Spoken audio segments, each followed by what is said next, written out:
Salut et bienvenue sur playboyoriginal.com. Merci de votre fidélité. 5 minutes avec César Ngadi. Tout le monde est d'accord et il en restera ainsi pendant longtemps. 5 minutes naebike ezali émission oyo ekidisaka batu motema, donc vraiment 5 minutes naebi batu bakoma kotalango par habitude 5 minutes yango nde makambo, donc ndenge nalobaka ke je ne cesserai jamais de vous remercier na fidélité au bozalaka nango na 5 minutes. Donc 5 minutes à l'élo tozali na ba sujet na kanisi moko ou bien mi balé to développer on a bino boyebi que 5 minutes ezali wana pona ko conscientiser peuple congolais partout place bazali. 5 minutes ezali pona éveil patriotique. 5 minutes et ko tikaka jamais batu oyo président de la République yemoko lobaki bandoki, donc kombo mususu ezalité bandoki ya Congo ba gagner place au moment où biso tozali tokotikela bango tenter parce que 5 minutes ezali wana parce que internet ekendaka na vitesse mais jamais tokotikela ka bango temps. Et on a 5 minutes nabino oyo bolingaka et comment donc tout le 24 heures, donc vraiment ce qui est actualité zali tokoko landisa ata mi balé mais boye baké 5 minutes avant tout ça la yango tout ça la yango émotion 5 minutes vraiment to vandaka calme na équipe technique mobimba to saleli bino sujet parce que tant to loba ezala tendenge batu mususu a lobby après a komi koya ko senga pardon to monaki bi somoko to monaki awa na likambo ya voiture a tozana poto to koma robanga ba voiture o ndeko président de la République a sombi ceux qui Ferrari après ndenge elobama ki yangote ba mususu ba komi ko senga pardon. Or que c'est pas le cas avec 5 minutes avec César Ngadi. 5 minutes à l'élo toko banda yango na likambo moko parce que peuple congolais makambo tozo vivre na mboka na biso nanu to viva yango te que président sortant na président oyo a commis en place bazala kaka esika moko to bi ke Mobutu aya Kasavubu akendaki musée aya Mobutu azalaki te jamais to mona président oyo azali en exercice na mboka na biso azali na président oyo alongo akala yango na bomoni et comment ba polémique makambo belé parce que eloko yo tozo vivre on telem sou ya mbala sima toko vivre ngo ndé tozo vivre o te tozali ko découvrir moni congolais azali vraiment mutu ya polémique na place polémique ezalité polémique efezala tozalaki a kolala te tongo pokwa o kanambe azako tambola na kisasa cortège na ye eleki ya président de la République au monde na ba montage ba photo ba zwaka cortège à président de la République ale ba bakisi bati kanambe liboso lelo ndiki tozolo baboy kanambe asali milice na ye wana etali ye moko milice na ye ba komi sikoyo na batu mo balati ba kaki donc peuple congolais vandinier akoloba lesu makambo cortège te parce que to bandoko la te oh cortège ndenge nini président boy tout le monde a présent ya kala na sikata na ba poto bazana droit ya sécurité ya mboka il faut ekengele parce que bazana statut ya ancien président tout le monde a petit awa donc tout le monde a Sarkozy ba Hollande bazana sécurité mais ya biso comme qui a sécurité cortège ya président de la République ya kala eleki donc yem tozo diriger mboka peuple congolais to tika kozala na distraction to tika kozala focaliser na makambo ezanga tina lelo balobelaka sous likambo ya cortège te mais to monaki donc dernièrement donc PPRD FCC bazalaki na réunion na bango na Kisantu basali réunion na bango elo nga na bazana droit parce que toza na état de droit mboka na biso eza dictature te président de la République aloba yemoko que azali dictateur te akokoma rappel dictateur te bokomisa epé dictateur te yango na bomoni ba makambutu ya parti nyoso tout ezala opposition ezala au pouvoir ezala nani ezali koleka na JT na biso journal télévisé ya RTNC bomoni bino moko RTNC kala ba banda otala te so bomoni ka mende tala makambo do RTNC comment elengi journal télévisé RTNC et comment elengi ya kosakana te to monaki FCC donc PPRD qui ndaki réunion nango donc na Kisantu kuna ba benga ki on soki ni soki conclave soki nini na yebi kututé parce que nazana tina kutu na yeba ngote donc to monaki mokonzi na bango donc Kanambe asalaki bango surprise ayaki kotala bango kuna mais vraiment Kanambe na ndenge grand boule surtout boule bien Kanambe aza fitiole grand fiti donc aza mutu moko donc soka totali forme na ye nakanisi nazolakisa bino bozomona forme ya Kanambe bato aboye ba présent boto bando mona bango na bamboka mususu botala nano Kanambe forme na ina outrement na ye donc ezolakisa ki aza congolais te.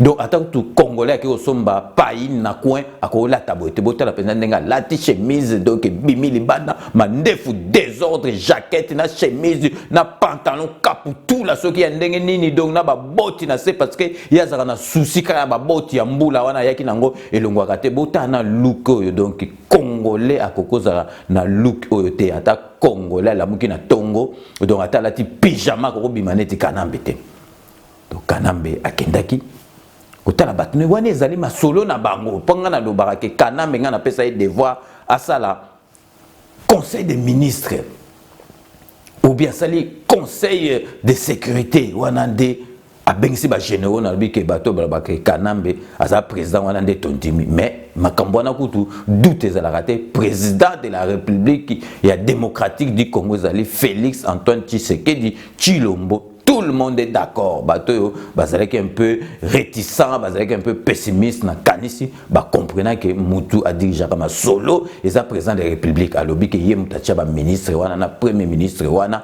donc bazana idolo na yé oya ko kende na idéologie à libanda a rozala libanda ya kati ya masolo a kolongwa.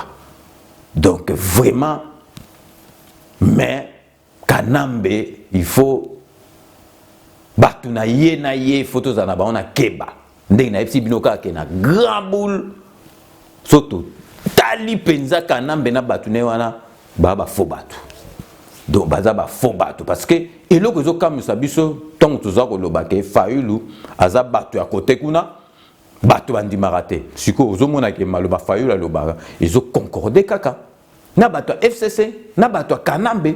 Donc, tu as une élection, mais FCC peut perdre, ils allaient que la transition. Tu as une élection, donc élection démocratique, na marque na biso, président de la République a bimi. Mais, ils allaient que la transition. Transition au peut Fayulu, ils allaient que senga. Donc, bino moko siko bo boule que idole ya Fayulu 8 ans wapi, 8 ans côté kuna. Donc, basenga transition ba senga ya nini.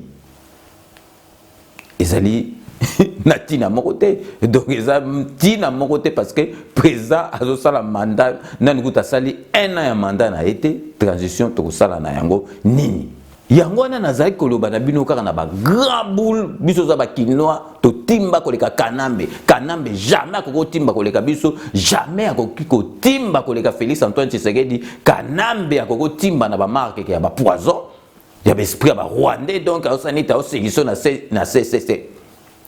Donc il faut que boulele mutu wana na batune wana donc il faut za na ba mayele mais boyeba ke Félix aza mwana nzambe nyoso to ekoya ekosimbaka te bomona avion donc ba bossa na avion ba kenda avion mususu donc ekosimba te ba avion to yebisa bino makambo nango après donc transition ya nini bazali ko senga bozomona keza na sens te transition ezali na sens te donc même discours na Fayulu na lingi sikoyo na like sabino boyoka parce que batu mususu donc na kanisi ba comprenaka nini te tango ba sabino que Félix Antoine Tshisekedi a sauvé mboka na biso na makambo elekaki na Genève donc batu amona ki on etiliseki donc Félix présent na biso a sauvé mboka na biso parce que makambo elingaki koleka na mboka na biso wana na ebité soki tongo iko suka wapi puisque pour na ba intérêt na bango personnel donc ba ke ba vandi bango moko ba changer constitution na biso de 5 ans comme à 2 ans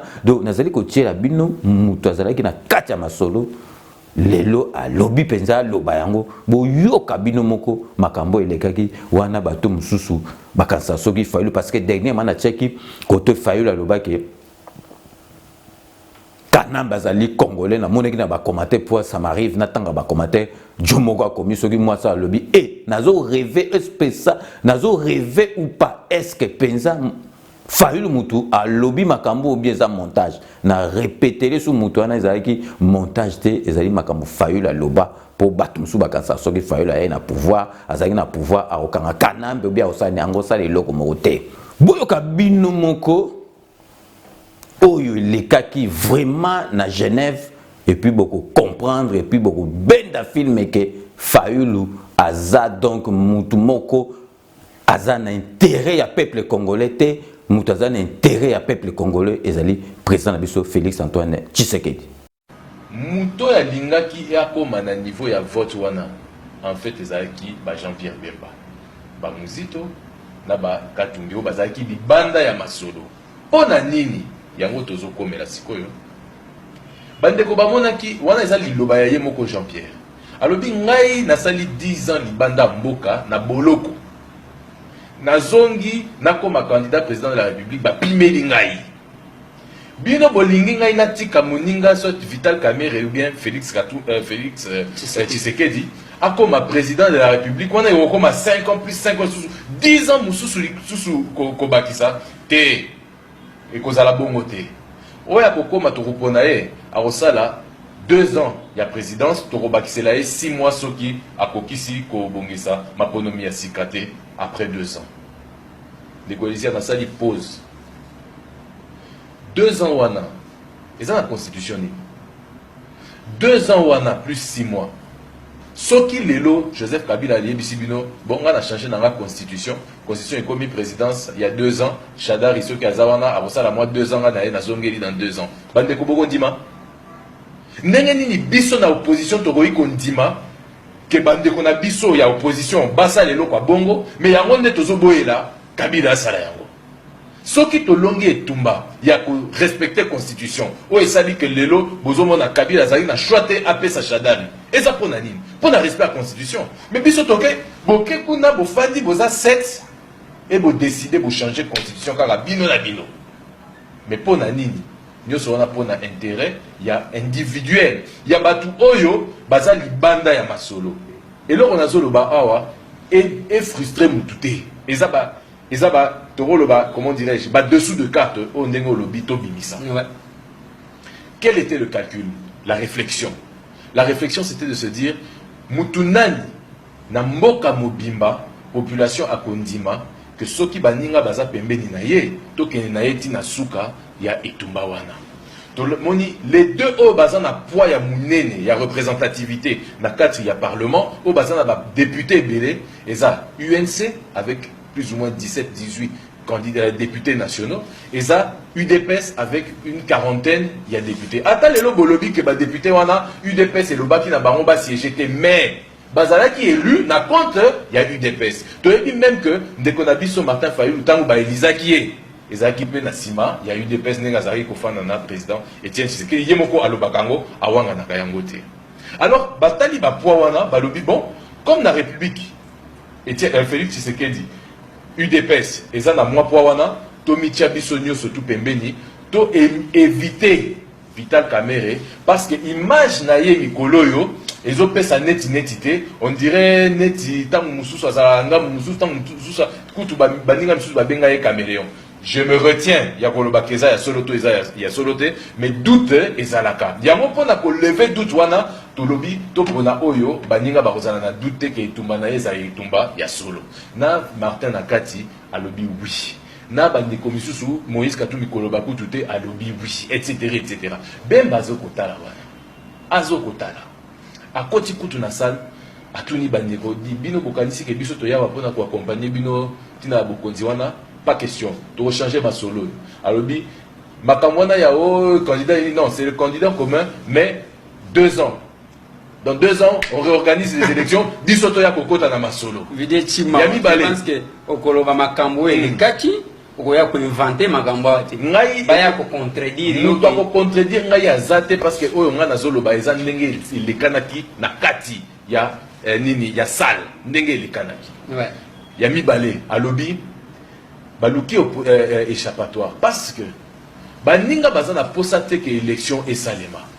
Bango posa na bango tozongela ba dialogue tozongela ba négociation parce que bango ndenge baza libanda ya mboka ndenge baza libanda ya masolo ya élection bazo ko sepela te balobi il faut bango bazonga na kati donc baluki mwa kokoso moko boye eza na kati ya organisation ya élection tozobenga ngo nini mav machine à voter bakangami kaka na machine à voter wana machine à voter wana soki ba ezali kaka biso tokosala élection te mais muto aza na kozanga koyeba te que Corneille Nangaa alobaki yango soki bolongoli machine à voter élection ekosalema na décembre 2018 te na tuni est-ce que le peuple congolais a après que l'élection esalema na 2019-2020 personnellement na dibité mais nganta nini esali ke baya kwa boutir très bien na élection ya Martin Fayulu très bien donc ndenge nalobaki yango bakendaki na ndenge ya consensus ouais. c'est-à-dire toyokana ngai Didier Tshimanga na ndimi que yo ndeko Eliezer ozala liboso ndeko Christian andimi ndeko Eliezer biso nyonso toyokani ok c'est bon tant que bamoni bongo ezokoka ko simbate parce que Jean-Pierre Bemba zoko bloqué tu es ko comprendre que Alandos aye alobi botika masolo na bino wana ya consensus token de vote ok puisque bolingi boken token de vote tondi makaka batunyos bazo zela biso Félix Tshisekedi en grande confiance Martin Fayulu et calme bayebi que déjà masolo ici et lambami bayebi déjà que la logique c'est que Félix Tshisekedi azala liboso puisque biso nyonso tosi toponier token de vote yango batiki bango nanu baza mine les 4 O baza validés, c'est-à-dire les 4 O baza ba candidat président de la République oyo seni indimi bango Matungulu, Fayulu, Kamere na Tshisekedi. Tshisekedi ayebi te objectif na bango nyonso l'essentiel Kamere nanu aleka te. Kamere ayebi ke ye ekozala difficile po aleka. Matungulu ayebi te toponi Félix. Fayulu ayebi toponi Félix. Bon, basala Katumbi ayebi. Katumbi azana na kati te, baza libanda. Baza 4. Ouais. Balobi bo voter. Ya liboso tia kombo na yo moko puisque okomi voter. Ouais. Batie na muto atie kombo na ye, bon, majorité limitée. Bokende vote ya mibale. Sikoyo, ozana interdiction o tia kombo na yo. Il faut tia kombo ya moninga. Ouais. Nde esika sikoyo na confiance nyoso Félix ayebi ke mutu ifo pona Martin Fayulu. Fayulu ayebi mutu ifo pona Félix Tshisekedi. Matungulu ayebi mutu ifo pona Félix Tshisekedi. Nani Kamere ayebi ke soki aponi Félix apesi moi mingi comme bango baza ba 2 poids lourds soki apesi Fayulu yena Fayulu ezalaka opesi mbwa boyi apesi na ye Matungulu. Toye kotala dépouillement. Na dépouillement, oh, une voix Matungulu. Oui, on comprend. Ça, c'est Kamere. Oui. Oh, deuxième voix, Matungulu. Oh, n'a pas Matungulu. Tokomi Komituna. Troisième voix, Fayulu. Oui, ça, c'est Félix Tshisekedi Apesi, Fayulu. Quatrième voix, Fayulu. Oh, mais c'est quoi, Nini Fayulu a dit 2, Matungulu 2. Félix 0. Zéro. Nani Kamere 0. Donc les 2 poids lourds, Bakoti Maï. Batali. Nzokande Bemba ayebisaki Matungulu Muzito na Fayulu. Bomoni sikoyo ekomi tourna bino. Bozwa occasion. Biso tolingi te ke Tshisekedi akende liboso. Toboyi pe nani Kamere akende liboso. Ata baza na base ndenge nini. Mais biso to préféré bino bozwa bokonzi wana parce que toko solo là et na kati wana bobo ya makambu ya machine à voter objectif na bango ezani élection esalema te ya mibale soki kutu esalemi et que bo gagner bo pesa biso kaka 2 ans maximum botikali wana ezali lokola moi transition après biso tozongela masolo est-ce que yo ndimi penza ke na eloko bongo Félix alingaki andima Kamera alingaki andima jamais Bagingari Bandima. Et c'était ça le grand problème ici, comme on dit, là où les Romains s'empoignèrent. Babomba qui en vote. Moutna Moutaloba qui vote naï. Ouais. Aloba qui en. Il s'en va. Fayulu a lobby qui y a voté qui Matungulu. Kamera a lobby y a voté qui Matungulu. Félix a lobby n'a voté qui Fayulu. Matungulu a lobby n'a voté qui Fayulu. Babombi a voté. Bon, nana si ça n'a l'élection. Ouais. Bakomi mibale. baye kokota sikoyo kokotisa les 3 oyo bazaki invalidé Bemba, Katumbi na Muzito bakoti bango misato balobi to bandela vote wana parce que tozo comprendre te wana Moïse Katumbi azolo bango tozo comprendre te ndenge nini bande kwa bandunu mibale nde babimi il faut to bimisa mutu mususu ezala au moins école mususu il faut quand même moi beau départager Félix Tshisekedi alobi non toujours na elikia que ndeko Martin Fayulu aza quand même na moi logique muke alobi non le vin tiré il faut le boire il faut respecter le processus de bonne foi wana subulu azoye bate masolo o ezolekana ye azomona yango te ndeko babandeli lisusu vote Martin nani JP Bemba aponi Fayulu Katumbi alobi Tshisekedi aza lisusu te na ba o mibale wana o babimaki na premier tour donc il faut aponaka mutu mususu aponi Fayulu Muzito aponi Fayulu Kop na bango ezalaki nde yango wana l'essentiel ba écarter Félix Tshisekedi pourquoi na expliquer yango na ibandeli na expliquer yango ndenge nazali ko yebisa bino Félix Tshisekedi objectif na ezalaki kokende élection le 23 décembre bango balingi te ekende esalema le 23 décembre je rôle sikoyo ya Martin Fayulu alobeli ngai personnellement et nayebi kasambelaka mingi ndenge ye moko alobaka yango et je sais que soki ye na ngai tofandi boye jamais akowanga na makambo ayebisi ngai alobi na ngai mon frère na Bruxelles samedi oyo euti koleka samedi de 9h à 11h30 tozalaki ye na ngai tofandi tozosolola nayebisi ye ndeko na ngai Martin ezalaki na bato mibale oyo lelo na politique nazalaki na confiance na bango Félix Tshisekedi oyo naye koyeba ye na 2015 yo Martin oyo toyebani ça fait des années et des années yo nayebi etumba na yo nayebi courage na yo Félix naye koyeba ye kaka na 2015 naye koyeba ye kaka na 2015 nayeba ki était avant nayeba ki était mpo na ngai azalaki lokola bato nyonso baza komona ye mwana ya Fétien Tshisekedi azoya eloko nini azoya koya ngai moko nazalaki kokota ye doute eloko nini akomemela biso mais l'air na ye kosala na ye tosali musala todlaki donc alakisi biso capacité na ye de rassemblement yo yebi ngai bien ngai soki otieli ngai bato ya G7 eza opesi mbwambo aboyi ngai nalingaka bango te ezalaka mpenza donc mpo na ngai balongwa jamais na majorité baza kaka bato ya majorité mais baye kokosana baopposant mais likolo ya conscience ya Félix Tshisekedi toye ko longola ba rancœur na biso nyonso to tiango na se to lobi objectif na biso ya liboso to longola na système wana est en place après to kotala en voyant comment est-ce que Félix a salaka j'ai dit non aza mutu ya ba consensus aza mutu ya batu nyonso et je pense que avec lui to ko évoluer azui proposition awa na Senko tant que tozali na Senko ba proposer que na bato majorité ba proposer que transition et ça ne fût que il y a 3 ans que réouverture il y a constitution et salema mais ba proposer à kozwa bokonzi à kozwa mbongo à kozwa makamunyoso tozonga ki a to fandi et pas na ngai ya ndako afandi il était 1h du matin 1h30 du matin à Yebisingai mon frère oyebi que soki to ndimaka accord wana o bazo pesa biso mais jamais lisusu to rotambola toute la population na biso na misu boye et que c'est impossible. Je préfère to kende to bundati na suka que to ndima makamu bato bazo sala. C'est ce jour-là on a ko ndima muto azo bundela des peuples, azo bundela intérêt na Martin Fayulu. Martin Fayulu tozala na tous les jours na ba combat, na ba nini tout etc. Et Martin yemoko ayebisa kingai l'essentiel l'intérêt de la nation avant toute chose. Et ndenge zabouye tomoni ndeko Félix tant mususu azalaka peut-être na balacune peut-être na ba entourage to nini mais biso nyonso to tia poids to kende liboso okomi kuna na Genève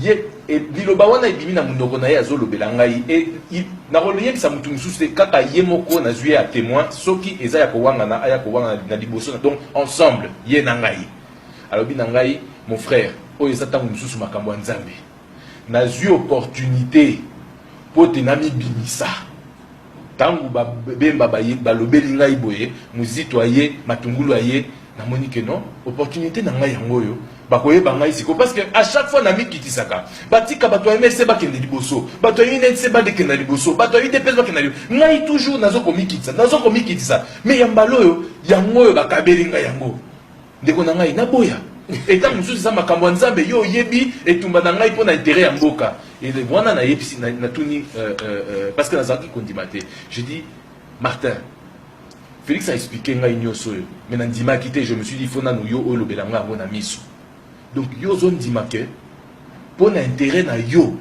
ke ba obimbi bimisa le candidat yango au sacrifier mboka mobimba.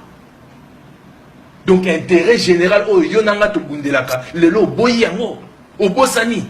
Oh non mon frère, tu vois ngai nazab na oyebi ba valeur nanga lui je dis oui, nyoso wana na yebi oza muto bundelaka mboka mais lelo ozo kondima que o tie intérêt na yo avant intérêt à population parce que oyeba ki très bien que nyoso wana ekokaki ko lekate na niveau ya population baningaki ko comprendre te ndenge nini candidat na biso ya makasi botie na pembeni et que boye ko bimisa oyo azana na makasi nyoso wana te. Alors nazongeli makambo ya vote wana Félix Tshisekedi andimi yango. Félix Tshisekedi avec toute la sincérité, la bonne foi oyo akendaki nango kuna. Alors bon, na mekaki esimbite et salimi bongo, ça va. Etikala et salima pe bongo. A sali même déclaration na ya lobi non, le changement c'est Fayulu. Tokende kaka biso nyo surtout na sima na ye tokende. Azongi Bruxelles.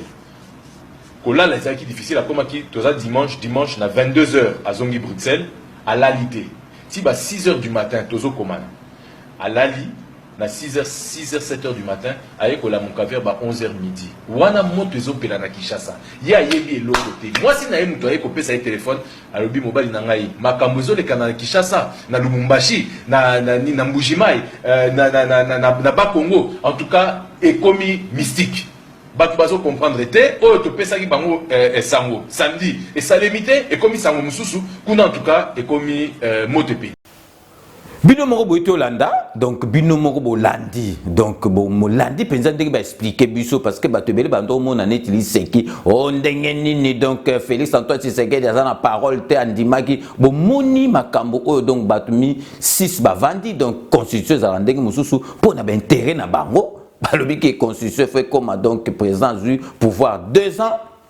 Ceux qui a coquille comme ça la belle somme soute bako c'est 6 mois. Ba monaki que ceux qui balobi que ba pona donc Félix Antoine Tshisekedi ngo simbate ba poni muto azala qui faible o azali na mbongo te o azali na influence te ba poni Fayulu pona Fayulu azali qui chance na ye ya vie parce que a monaki ka azala l'échec na makamnyo tout andimi a trahi peuple congolais mais azo masolo wana. Bino moko bolandi oyo ndenge ba expliquer makambo lekaki kuna nakanisi bato mususu moni tokolembaka kaka te pour mutu mususu akozwa makambo na retard mais a moni vérité aye ko changer boyebi bato combien o bazalaki na côté mususu ba benga babi papa 5 minutes avec César Ngadi tout le monde est d'accord et changeant ngai na bandaki kozala kota Fayulu mais en tout cas makambo na koma koyoka ndenge na landa 5 minutes na koma panza donc na tikaka Félix Antoine Tshisekedi maboko.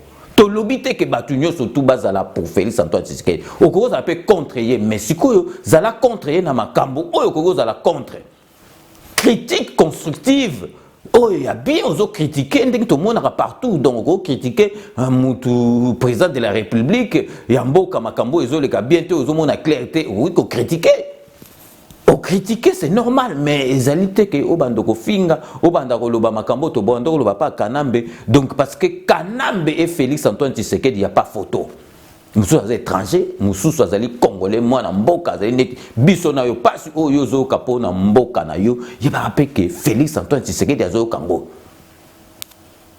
lelo ya lelo Chouami réalisateur akoko yebisa que non akufeli mutu exemple akufeli mutu o papa ou bien maman pasi o ya zoyoka yo okoyoka yango te parce que yeza directement na kati ya makila okoyoka le ma oyoka le pasi mais oyo ya zoyoka yo okoyoka yango te. Donc vraiment peuple congolais totika distraction peuple congolais na kanisi na tchelibino bo comprendre qu'est-ce qui s'est passé na kati ya Genève wana pour président na biso Félix Antoine Tshisekedi abeta chita sima azongela kota peuple sinote engo za kaka donc passi na passi donc tozali ko marquer pause ndenge na epsaki bino donc tozana traiteur munene ya mwana mboka na kombo ya Romain Ilunga Chibangu donc ya simbi makambu ya ki traiteur na Europe mobimba donc akoki ko se déplacer même en France donc Room 7 donc ezali société na ye oyo ya traiteur donc bolanda spot oyo ya bande annonce ezali ko concerner Room 7 ya Romain Ilunga Chibangu.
Rome C20, service traiteur, organisateur d'événements, allant du cocktail en passant par les akouski et le traiteur qu'il faut.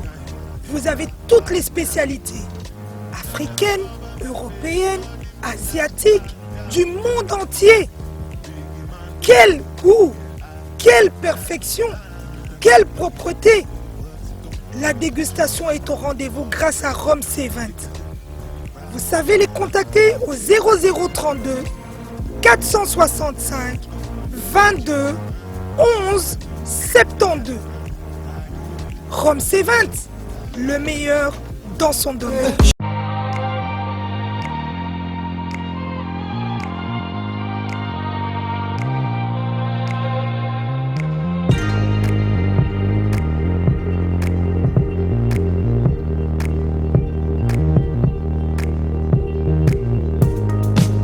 Donc binomoko boito landa ngai na betaka sete mingi na bolingo entre biso ba congolais parce que nous surtout tozali komona oyo soki bolingo ezali et ko marche bien tango ke bolingo ezali te Fayulu azo linga muninga na ye Félix Antoine Tshisekedi te bolingo ezate soki bolingo eza makambo nyonso tout e marche eza na couple tango couple eza bien bolingo eza makambo tout ko marche bien mais congolais tango to lingani biso na biso te yangwana ezali ko bota problème tango ezali ko bota problème kanamba zo mona ke biso na biso to ezali ko se diviser yekuna azali ko se plat donc diviser pour mieux régner soki biso to sangani kanambe ako pakata ye moko donc tout la mwisi ya zazakuta avant to kipe biso moko donc vraiment na sengi na bino to lingana biso na biso to comme ça esprit o ba chinois bazalaka nango bango na bango balingani bomoni Chine ezalaki kalate awa tango Mobutu ezalaki ba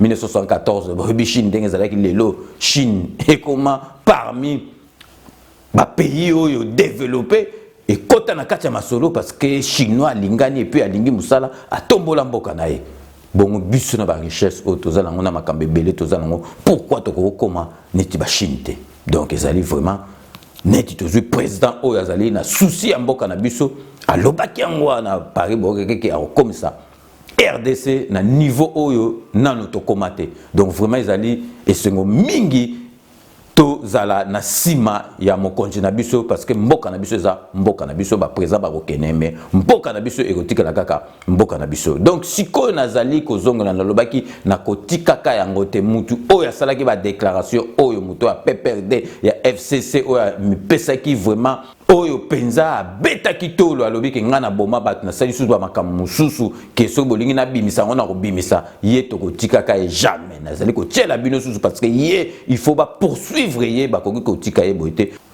boyoka oyo alobaki Parce que 5 minutes, le baki mutu o tokotike la kaete, tozo lekisa kaka pour vraiment yefo akanga mazali mo kangami parce que babilo ka boy, il faut kolandela yango tina suka. Boyoka o yemoka lo baki.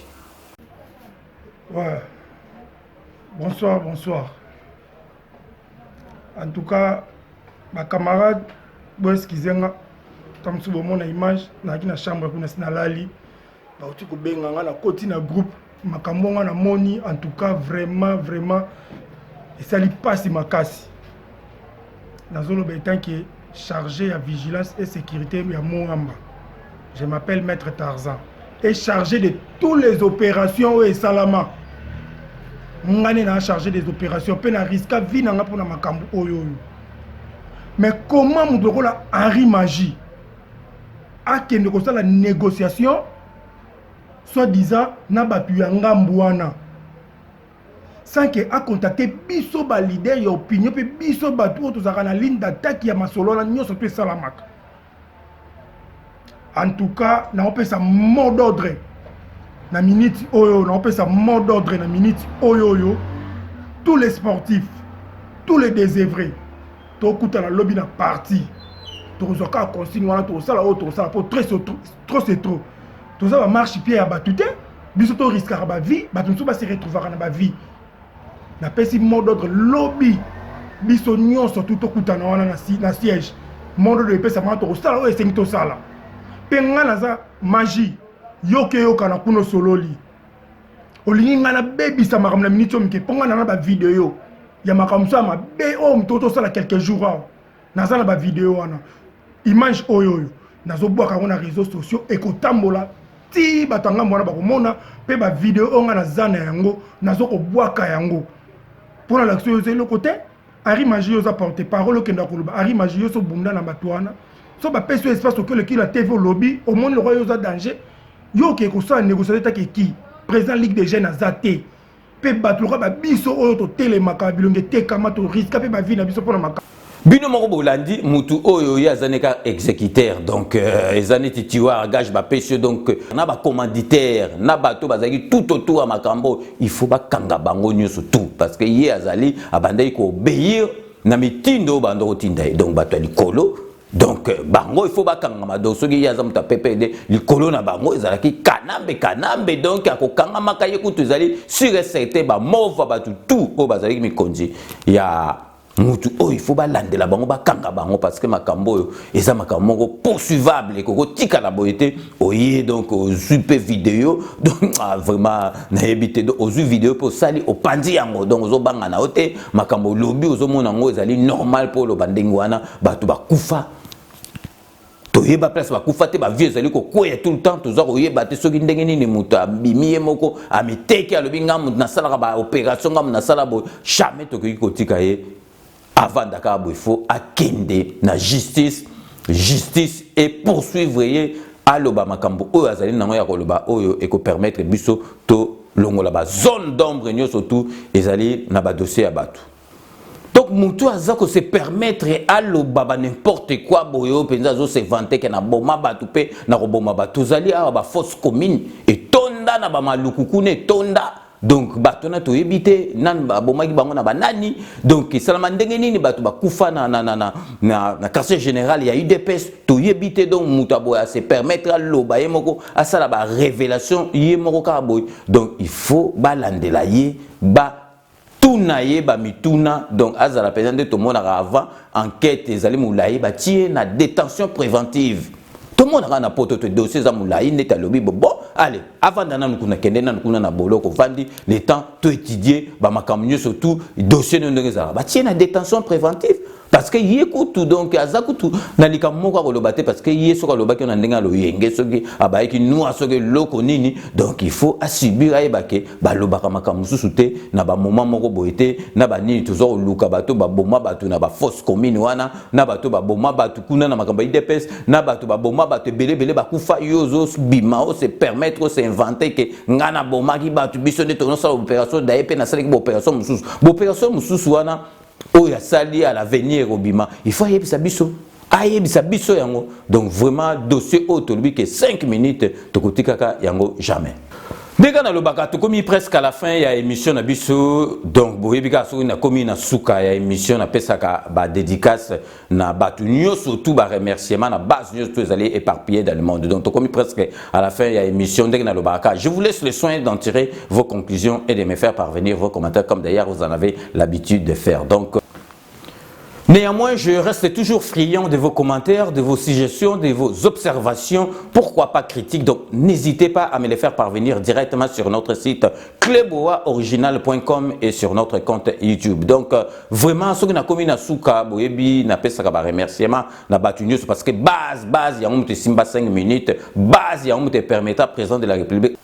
Comme le président de la République parce que ayoke la qui base donc ce qui bandi ba dédicace bobi qui na bandakana honorable député indéboulonnable Ziko Mayele parce que yazali député o yazali exemple à suivre parce que mon thème boboto à côté na yango na parlement donc une fois de plus merci beaucoup na honorable député indéboulonnable Ziko Mayele nous surtout ça le rapport na mboka na 5 minutes avec César Ngadi nako profiter vraiment anniversaire c'est les cas qui Nazali vient dans un quartier via palais donc Jano Kano Diwanpangs donc bon et joyeux anniversaire na préféré qui n'a pas ça eu en nakati il y a 5 minutes toujours na même registre il y a anniversaire donc Nazali copé ça petite sœur propre donc traiteur la Providence na combo il y a madame Nitou donc il est vraiment petite sœur propre. Eliane Nitou, donc traiteur la Providence, il y a sa petite sœur Oyo, donc depuis Kin, donc ce qui fait tes alliés, abandonné ya, aïe, va fait tu vois, donc petite sœur nanga propre, que vraiment que bako beta masolo nanga so ba beti masolo nanga beti pena masolo moko authentique original, donc petite sœur propre Eliane Nitou. Traiteur la Providence donc bah bon et joyeux anniversaire nayo pe donc et les gars qui déjà mais na préféré qui na beta yango a on a pesa yango a on a kati il y a 5 minutes avec César Ngadi donc nazali ko pesa susu mbote makasi a on a kati à Paris na vienanga Delvis Salsero donc il y a un grand chanteur parce que eyembeli naye ba congolais ba comprendre rangote eyembeli naye za eyembeli moko donc il y a mystique ba congolais ba comprendre rangote donc il y a on mona rasoka betindule ba mindele bazala gebele donc ba mi konji po eyembela ba président de la République na kati bomo na photo donc ton abeta kindule ne président Hollande yaki donc il vienanga Delvis Salsero donc azali na ba voix moko o ba madia tika.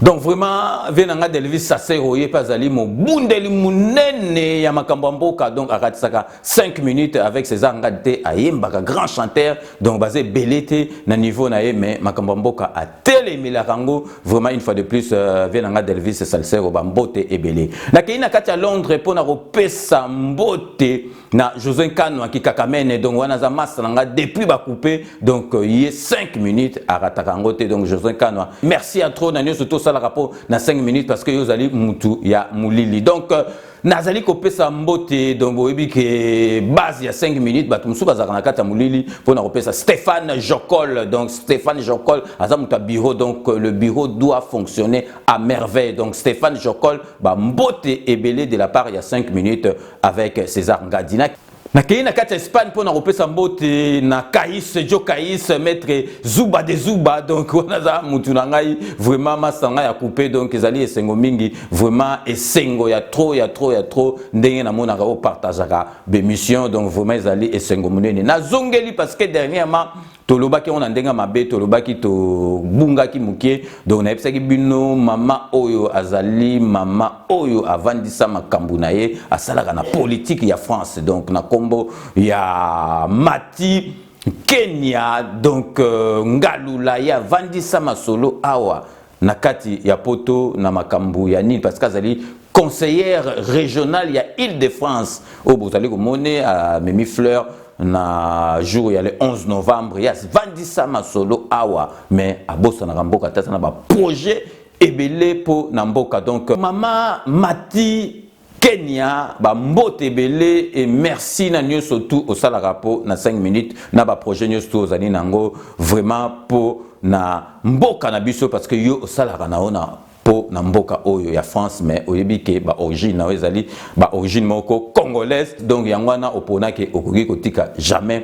mboka na yo il faut aider mboka na yo donc parce que Mama Mati Keina bazalaka parti moko na Brice Piana azali donc muninga ya Doudou Swami bakola na ye depuis bomwana donc il est pas allé na même parti na Mama Mati Kenya donc vraiment bah merci ebele na nyo surtout bosalaka pour na 5 minutes avec César Ngadi. Na kei kuna na mbujimai pour na opesa Docteur Kankou avant disa ma solo ya 5 minutes na kati ya mbujimai mikolo azana kisasa na mission de service mais Docteur Kankou to bosanité na surtout au sala rapport na 5 minutes avec César Ngadi. Donc c'est ainsi que s'achève ces 5 minutes avec César Ngadi. Cette émission a été réalisée par Yalolo Swami. Nous allons nous retrouver avec grand plaisir dans 24 heures pour un nouveau numéro. D'ici là, portez-vous bien et à très bientôt. N'oubliez pas, tout le monde est d'accord et il en restera ainsi pendant longtemps. Kanambe bomuni ndenga komi donc netili bundu donc mandefa des ordres tokobi qui ça été kanambe fozwa ma solo na mbuntu tona dikosi. À très bientôt.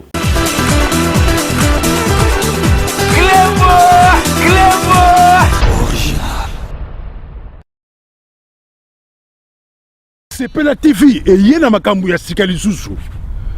O ba chaîne ya France eza na kati. Ba chaîne ya Congo eza na kati. Ba chaîne ya Londres eza na kati. O ngomona makambu ya politique ya sika. O parti AA eza na kati. O parti BB. O CFAIO eza na kati. Ya Sepela TV. Bouquet comme ya muke boye. O tina poche voyager na ngokeno partout lingi. Na bouquet no ya Sepela TV. Sepela TV. Mais ma biso n'engozo mais ma biso on a 4K machine ma daka Sepela TV. Bienvenue dans le monde de Sepela TV. Sepela TV est le décodeur qui vous permet de suivre les chaînes du Congo en direct de la diaspora.